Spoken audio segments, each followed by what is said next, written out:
Good evening, everybody. It is Tuesday, the 3rd of April. Gosh, very happy Easter to you all. I hope you've all had a lovely few days. It's been not too bad here in the UK. The terrible weather we were expecting kind of came and went actually before Easter arrived, so it wasn't the best weather for the bank holiday weekend for those who were only off for a few days, unfortunately. But for those of us who are still off work, it's actually not too bad. I've got the door open and it's quite pleasant, really. So apologies for not uploading my videos sooner as well. As you will have realised by now, I recorded a great deal of video footage whilst I was away, and most of it I've now managed to cut into videos that make some sense. Sorry, I'm just going to move around because Bunty's decided to sit on my lap and it's easier for me to see what's going on if I do that. In fact, if I move that way, you can see the whole cushion then, can't you? Yes. Toby's asleep on the bed next to me here. I just thought I'd position the camera differently and see whether or not it affects the lighting in the room at all. So, yeah, I had the best part of an hour and 3/4 of video, and I've managed to put together a 25-minute and a 55-minute video from that. So I'm quite pleased with.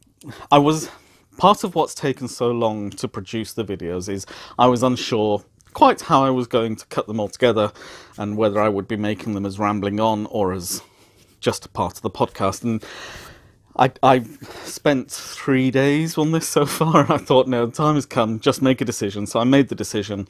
Rather than a single super duper bumper episode, I'd give you 3 episodes of the podcast all at once. So they are 49A, 49B, and this one that I'm recording now, which kind of is the summary of the stuff that didn't quite fit into the A and B. This is the main podcast for this week. So there we are. Which means, of course, that next week's episode is episode 50, but enough of that when we get there. So, some introductions, I guess, would be in order. For those of you who haven't been before, welcome. For those of you who, of course, have been here many times before, welcome back, and thank you for coming and joining me. My name is A Movable Feast, so to my family in Salford, I'm Gerard. To my friends and acquaintances and colleagues in Oxford and Abingdon, I'm Peter. And to my monastic community and those who knew me as a monk in North Yorkshire at Ampleforth, I'm Boniface. I live in Abingdon-on-Thames, in Oxfordshire, in the south of England.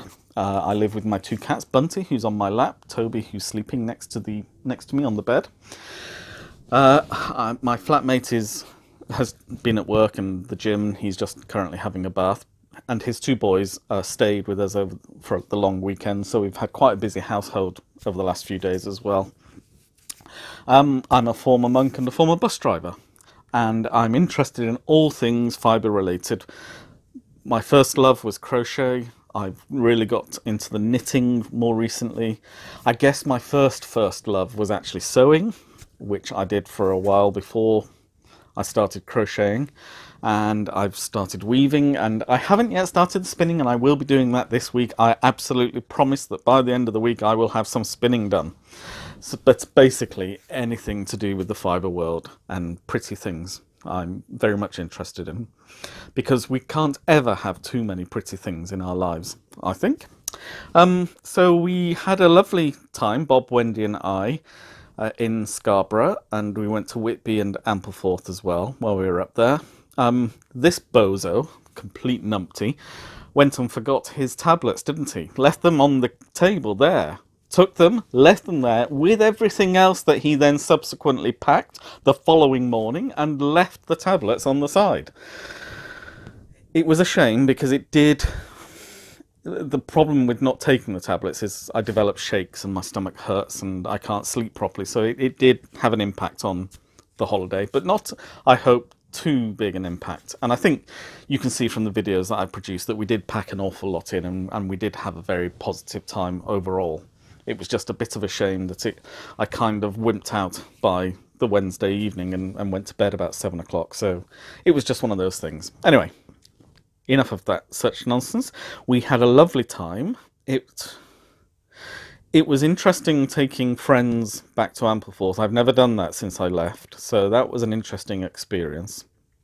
A broadly very positive experience, but it's interesting when I was describing things to Bob and Wendy as we walked around and showed them where my first room was and then where my last room was, and talked about the different works that went on the valley and the various bits and pieces of architecture and statuary and all the rest of it.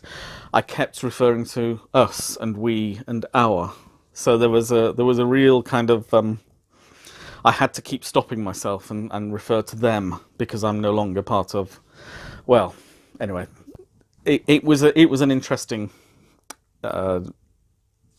experience, and I think Bob and Wendy enjoyed themselves, and I certainly gave them probably far more history than they really wanted. But hey, you don't take someone like me to a place like Ampleforth and not expect me to tell you everything there is to know about the place.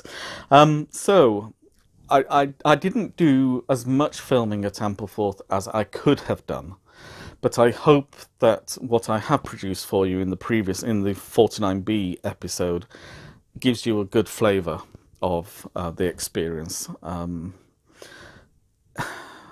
I was very conscious while we were in the church, for example, that the novices were preparing everything for the Triduum Sacrum, which is the 3 sacred days of Maundy Thursday, Good Friday, and Holy Saturday for the Easter Vigil. And when I was a novice, I was doing all of that stuff as well. It was funny to see it still going on 30 years nearly later. And of course, it'd been going on for as many years, 50 years before I'd started doing it as well. It was. I didn't want to interrupt them, and I just wanted to be as quiet and still as we could be, given that we were walking around and I was showing people what was there to be seen. So I hope you enjoyed the videos anyway. We got back in very good time on Thursday, and I then went out with some friends Thursday evening for a meal, which meant that by Friday I was absolutely exhausted, so I got some sleep and did a few other things. It is Tuesday today, yes. That's okay. I've just remembered, I have somewhere to be on Wednesday, and I just thought, oh no, I've not missed that. But no, I haven't. It's tomorrow. And then we had a very quiet Holy Saturday and Easter Sunday and Easter Monday. As I say, the boys were here, so the house was full of life and laughter, but it was a very calm and quiet period, so that was quite nice. So I should really crack on with the fibre part of this podcast, I guess, otherwise I'll be talking for hours without actually saying anything. I have a nearly finished object, if that counts. I'm afraid, Bunty, I might have to ask you to move while I try and find where... Oh, there it is. I knew I'd put it down. It's a nearly finished object because I have done all the knitting, which is of this lovely vest. It's so tiny. It's unbelievably tiny, but of course it's for a newborn, so it would be. I just need to sew up the 2 sides seams and then weave in those few straggly ends. I've woven in most of the ends, as you can see, but I've just got to do those few. It even has rinky-dinky little pockets in it, and they're ever so cute. It's done entirely in garter stitch, apart from the inside of the pocket, which is done in stockinette, stocking stitch. It's a matinee coat style, so there is somewhere there a buttonhole, just a tiny little buttonhole, and so I've got a nice little button a brown button that will go there, and it will just fasten at the top, and it will be finished. So I think what I will do with this is I will pop into town during the next couple of days and find a kind of t-shirt and trousers, elasticated trousers that would go with it and make it a kind of complete outfit for her.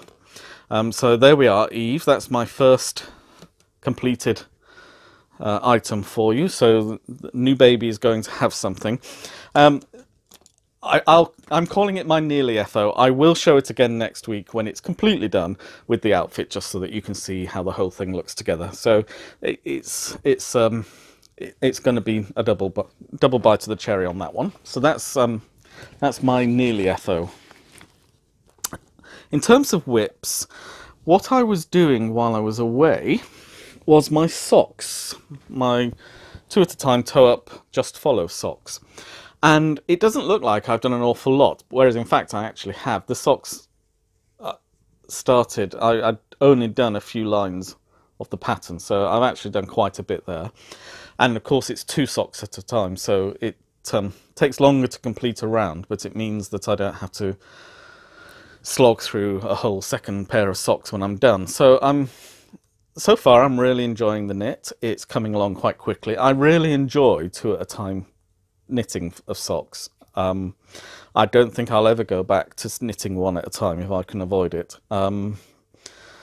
Even with the smaller, the 4-ply yarn and the smaller needles, it's really relaxing and enjoying. And knowing that I don't have to count the number of rows because I don't have to slavishly copy one to the other because they're both being done simultaneously, I think really helps.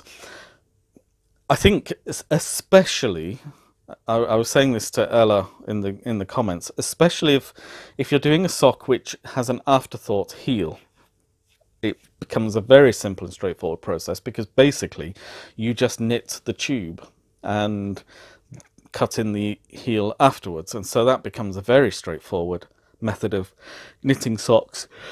Excuse me, I've not yawned since I came back. It just, for some reason, it just came over me then. What I would say about socks, and I think this is probably true about most patterns, I honestly,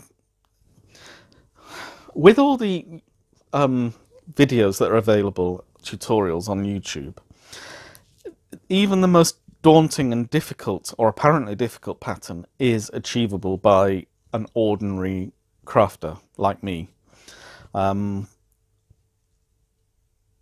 never really paid very much attention to is it a beginner, is it an intermediate, is it an advanced. All patterns are to some extent a little bit tricky, and it's just a case of following the pattern and getting help when you can for particular, because sometimes it's not always written. I was interested, Cozy Up with the Stitching Sisters, Jamie did a Scania shawl, and it seems that she had exactly the same problem at the beginning of her shawl that I had with mine, which was that the pattern wasn't really very clearly written out as to how you actually begin the whole thing. It became very clear once you'd got past the first few rows, but it wasn't very clear at the very beginning. And it was interesting that she'd obviously found the same problem with the same pattern. And I think that's something to take some kind of encouragement from, that even advanced knitters will sometimes make mistakes anyway and misread what a pattern is. But the fact is that most patterns are actually written very clearly. And so it is possible to do almost anything that you turn your mind to. There are some very advanced techniques, I'm sure, that I've never come across. And so, you know, it will be a case of try it a few times. It may not work the first time, but I think... Excuse me, I think one thing that I've learned in the last 2 years or so, and particularly from watching other podcasts and other tutorial channels, is don't be put off from trying something. It is achievable, and it looks complicated because you've got half a dozen different techniques that you've got to do, but you only ever have to do one of those techniques at a time. So once you've, you know, the cast on might be tricky, but once you've cast on, you cast on. You're not going to do that again in this project. The heels might be tricky, but actually you only do it once or twice, I suppose, if you're doing 2 socks. But it's not something you have to do at every step through the sock. So I think it's a case of break it down into the component parts and focus on the part that you're doing, and don't get too hung up on the bit that you haven't done yet. And as I say, YouTube is a fantastic resource.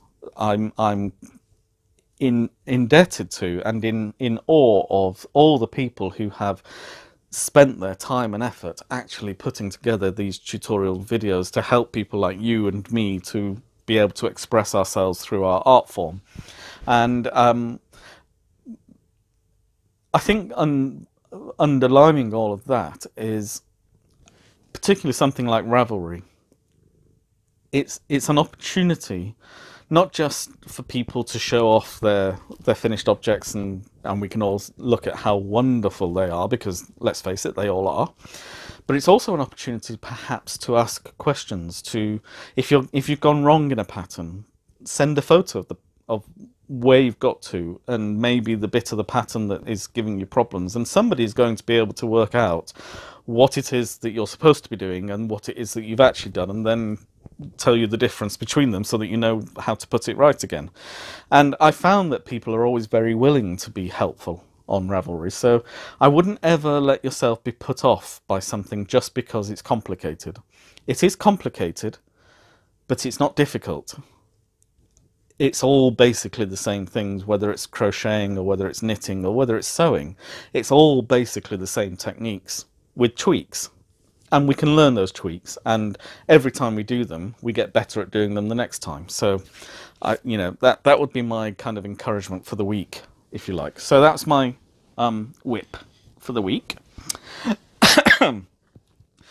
Well, with the videos that you've had, and I put a little bit at the beginning of this one, you're up to date with everything that we did away, except you're not. Because that naughty man, Bob, we went for a walk up to the castle grounds and around, just taking, it was a lovely day, as you can see on the videos. It was a blue sky without a cloud in sight. Excuse me. And we wandered back down into the town, and we got to a certain crossroads, and Bob said to Wendy, "Do you want to go back to the fabric shop?" So, of course, we went back to the fabric shop. And as we went in through the door, I saw a fabric on line, standing upright, but on the floor. It wasn't on a shelf at that time. And I thought, oh, I said, in fact, I really like that fabric. And I then went into the shop proper, had another look around, as you do, just to see that I'd seen everything. And then came back out, and Wendy had bought some wadding, I think, and you know, we'd finished. That was it. And then Bob said, "Oh, I thought you wanted that fabric." Well, of course I did want that fabric. So him having reminded me, I then picked it up. And there was only 2 meters left on the roll, so I bought it. So this was the fabric that I saw. I have absolutely no idea what I'm going to do with it. I haven't given that a second's thought. Although I think this would make a lovely... I have cushions on my bed here. And I have a runner at the other end of the bed in the same fabric. And it's the only one I've got, and it doesn't go with every bedding that I've got. So I think this, which is this fabulous retro style 70s disco ball, I don't know what they are, but they are beautiful balls of various colours. I think that might be an idea, to turn it into a bed runner and maybe the fronts of these cushions. I mean, they're a very simple construction, just a concealed zip in the back, so it's not a difficult project to make one of these. And I've got plenty of plain cotton fabrics that I could use as the back, and I think it would actually make quite a striking addition to my bedroom range, as it were. So I bought that, and if that had been that would have been fine, but of course it wasn't everything, was it? Oh no. As I'm standing at the till and the lady is cutting up the fabric for me, my eye falls on this jelly roll from Moda Fabrics. And I think you'll agree it would be impossible for me to refuse to buy it. It's it's all the colours I love. It's purples and greens and creams. Yeah. So again, bought without any firm idea of what it would be used for, but it will be used for something. Any ideas? I'm always happy to hear. I haven't been, I haven't updated my Ravelry. I say updated. I haven't been onto the chat. I know there are a couple of messages waiting for me, and I will be getting back into that this week. But recovering from being away and not taking my pills and editing videos, I've not had as much time as I'd have hoped to have had this weekend. So I will get back on top of that this week. So anyone who has any ideas of what I could make with this, then I'm more than happy to hear it. I mean, we could just go the usual quilt topper, but I'd rather have something slightly more adventurous to think about. So there we are. I can't find them. Oh yes, there they are. Oh, Punter, you are in the way. And then the other thing I bought, which is to help my poor finger. I find if I put a thimble on my finger, all I do is start using this finger instead. So I've got these Thimbleit. They're little pads that just go on the pad of the finger and protect it from the needles. And I'm hoping that, I've not used them yet, but I'm hoping that they'll work to limit. When I'm using very sharp knitting needles, I tend to stick myself every so often because I knit in the continental style. I sometimes push the left needle back through the stitch that I'm taking off rather than pulling that stitch off, and I can sometimes stick myself. So I'd like to see how that works. I'll give you feedback on this. I mean, they're not cheap, but they're not inordinately expensive either. So it'll be interesting. I've seen other people have talked about them. I just haven't used them myself yet. So there we are. So then I came home, and waiting for me when I got in was a parcel I'd completely forgotten about. I'd gone onto Etsy because I was looking for some sock blockers, and I found a UK firm, because the problem with getting them from the US and Canada is it takes a long time to come through, and very often customers will just stick a charge on, which then means the post office sticks an even higher charge on for handling the customs charge, and it's just sometimes easier to buy within the EU. This was very much a case in point. So these are my sock blockers, and I hope you can see they're actually cute little dinosaurs cut out. Now, they look humongous, and I thought, oh, have I got the wrong size? Because I'm a size 10, a UK size 10 shoe. And then I tried the lovely socks that I'd knit and finished last week and put them on, and they fit perfectly. I've actually got the right size, which is, unbelievable for me. So there we are. That's the sock blocker in use.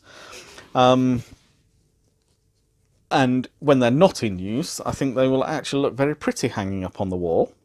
Just like that. I think I'll have them hanging side by side. I'll put 2 hooks on the wall for them. Now, the company that produces this is called Yarnistry, and they have 3 or 4 different designs, and you choose the design you want to be cut out of the plastic. So it was 3 or 4 different designs, but as soon as I saw there were dinosaurs, I love everything to do with dinosaurs. I'm a dino maniac. And I have been watching lots and lots of YouTube videos. There are some very good productions from eminent scientists and scientific institutions on YouTube, and it's really interesting watching videos and to know that our preconceptions about dinosaurs are mostly wrong. Hello, Toby. You come to say hello to your fans. There they all are, over there. Yes, there we go. You want your chin rubbed, don't you? Yes, they're a very happy cat. So, for example, T-Rex, which isn't the biggest carnivorous dinosaur that ever lived, it barely makes it into the top 10. It is the 10th largest, or the largest T-Rex specimen that has been found is the 10th largest specimen of carnivorous dinosaurs that have been found. But what really is fascinating is the the fact that it appears to have been covered in feathers, at least at some part during its life.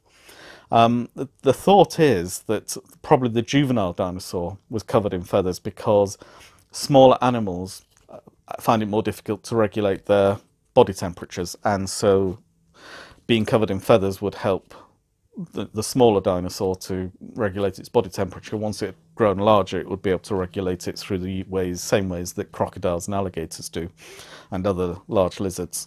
Anyway, that's neither here nor there. This is not a dinosaur podcast. This is a knitting and crocheting podcast. So there we are. There's my new sock blockers. But the company's called Yarnistry, which is a kind of pun on chemistry. I've not read much about why they have this approach to all things yarn. But I also bought from them a Lucky Dip bag, where they would basically send me a Lucky Dip, including some stitch markers. So the main part of the Lucky Dip prize, as it were, is this lovely notions pouch, which is also covered in dinosaurs. How well they know me. And within there were some. I got a pack of basic. These are the safety pin stitch marker style item, but the ones shaped like a light bulb, as it were. So I think you can see, yeah, you can see the shape, and they're a safety pin style at the top. So you just unpin it like that, and then repin it. Whoops, repin it like that, and it works like a safety pin, but it's got this kind of light bulb arrangement, which allows you to use it as progress keepers and stitch markers and the like. Just pop them. Well, actually, I won't bother putting them in their little bag. I don't need the plastic. But with the bag came another set of these light bulb style stitch markers, but attached to each of them was a lovely multicolored dinosaur. So I've got 4 different dinosaurs, which I just think are adorable little things. I'm guessing these are probably, I don't know, yeah, from the size of them, they are the offcuts from the dinosaur sock blockers. So that's a very clever use of resources, if I may say so, and somebody should get a gold star for the positive thinking there. So those are my other stitch markers, and then there was this set of 4, again with the tea bag shape. I'll take them out of the plastic bag because that's just getting in the way. And these are 4 conical flasks, which appears to be their kind of conceit, that it's their card. I think you can see there's Yarnistry, which has this kind of chemistry set. Oops, that's better. Is that in focus now? I think it is. And then it's larger on that side. So that's a really nice little set that I got from them. So I'm very pleased with that. And they also sent me a pen and a notebook for, well, a little jotting pad, which is always very useful for jotting down ideas and bits and pieces from patterns as you go. So that was a really lovely surprise, in that I knew I'd bought it, but I'd forgotten I'd bought it, if you see what I mean. So it was I knew it was coming and didn't know it was coming at one and the same time. So it was a lovely thing to walk into on Thursday night. And then on Saturday I went with Bob and Wendy. We went to Reading and we mooched around a couple of shops there, and I saw this lovely owl tea light holder. So you pop your lit tea light in there and it just glows, and anyone who's seen the photo on Instagram will testify how dramatic the glow can be when the lights are off and you've just got this glowing in the background, which is really quite nice. And then I saw this other little, I think this was in Poundland in Abingdon I saw this, so I thought, yes, I'll have that as well. So I've got 2 little tea light holders of owls. I don't know what it is about owls, I just love them. Anyway, so that's all my acquisitions. I won't talk a huge amount on other things, other than to say I have been watching. So this is recommendations, I guess. I have been watching The Walking Dead. I'm still not satisfied at what they've done. I think killing Carl. Sorry, I should have said spoiler alert, but it's been 6 weeks, so people should be aware of it by now. Killing Carl, I think, was a mistake. I don't know what Rick is for now, and I don't know whether this is part of an overall plan to wean us away from the Grimes family and to make the Walking Dead television program radically different from the comic books by changing the primary characters. And it's something actually that I've noticed this last two series really of The Walking Dead. There are certain characters like Carl and Rick, Michonne, Carol and Daryl that we really care about as viewers. And these are the popular characters. Over and over again, these are the popular characters. And yet they don't seem, the production team seem almost to be saying, well, you might think they're the important characters, so we're going to focus on everybody but those characters. And that's putting it a little strongly. They all make an appearance through the episodes. But it's a little bit... You just get the feeling that somehow we're being taught a lesson almost by the producers. And I know that the showrunner has been changed now, promoted upstairs, and so a new showrunner is in town, and it may be that things improve, that they actually start to give the fans back what they want from the series. And I'm not saying therefore that television series should be run for the sake of the fans exclusively, but they are the market, and the market wants what the market wants, and Walking Dead was giving the market largely what it wanted, and then suddenly it stopped doing that and started going off on little fantasies of its own. And it's a shame, because there is such a lot of material that can still be covered. I've never read the comic books, but I'm just thinking about the way in which The Walking Dead introduces us to different styles of human living and the reasons for it. And I think there is the capacity for so much more interesting drama than just the shock horror tactics of killing an established character basically for the sake of it. It's done very little for the story, really, at all. That wasn't already being achieved through other means. So I'm a little bit... I have watched the other 5 episodes of this second half of the series, and the last one was actually quite a good episode. But I don't know, it's just not working. If for some reason it's just not finding its voice at the moment. I think it's confused about what it wants to achieve, and so it's not firing on all cylinders. But, you know, watch this space, it may improve. Any other recommendations at the moment? Well, the Commonwealth Games begin tomorrow over on the Gold Coast in Australia, Brisbane. And so that will be entertaining for those of us who are in the Commonwealth, and anyone who's not in the Commonwealth and just enjoys watching elite athletes doing what they do best, I guess. So I guess that will take up some of my time. Probably not... Well, I mean, the BBC will probably show the highlights during the day. I mean, I think they're broadcasting live, but being Australia, it's of course 10 to 12 hours time difference. So it may well be that I watch the highlights reels rather than... I don't think I'll be staying up, excuse me, through the middle of the night to watch. Anything else? No, I think that's it in terms of the recommendations of where we are so far. For this week's kind of thought of the week, if you like, one of the things that's commonly said about primarily the US and the UK is that we're separated by a common language. And in general, people are referring to words like colour, where the UK spelling is the French spelling with a U, and the US spelling doesn't have the U. And there are others like favour, and also where in the UK we differentiate between the noun defence, this is my defence, and the verb defence. In the US, my understanding is that both of them are spelt with the letter S, which means that both of them are verbs. Both of them use the verb spelling that in the UK, because in the UK the noun version of the word, rather, is spelt with a C, D-E-F-E-N-C-E.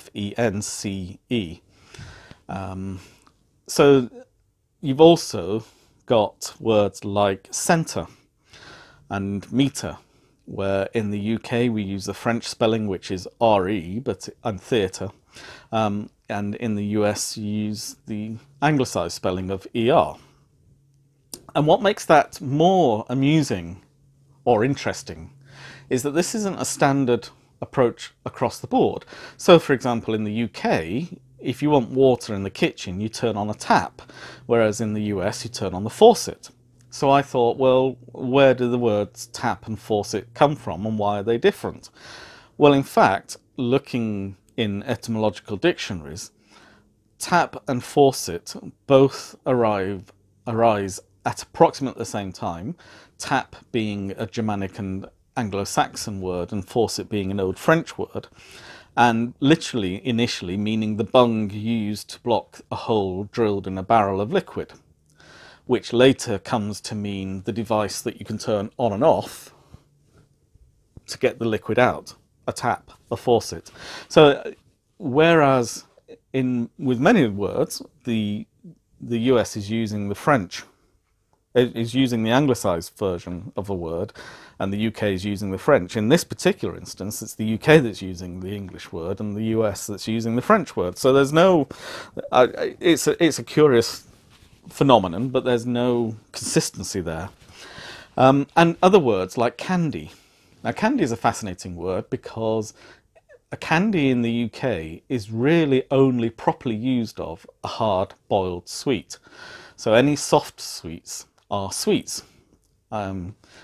People even will call a candy a hard-boiled sweet rather than calling it a candy, whereas in the US, my understanding is that basically all sweets are candies.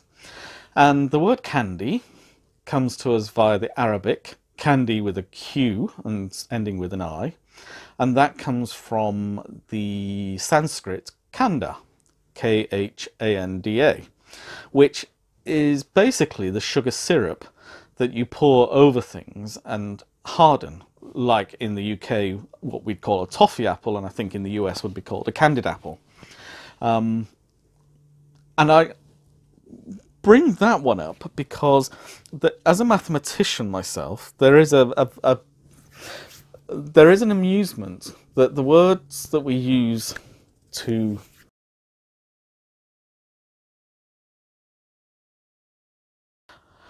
rather than witter on at length this week, I think given that you've already had an hour and a half and this is another half hour, I will call it a day there. So I'm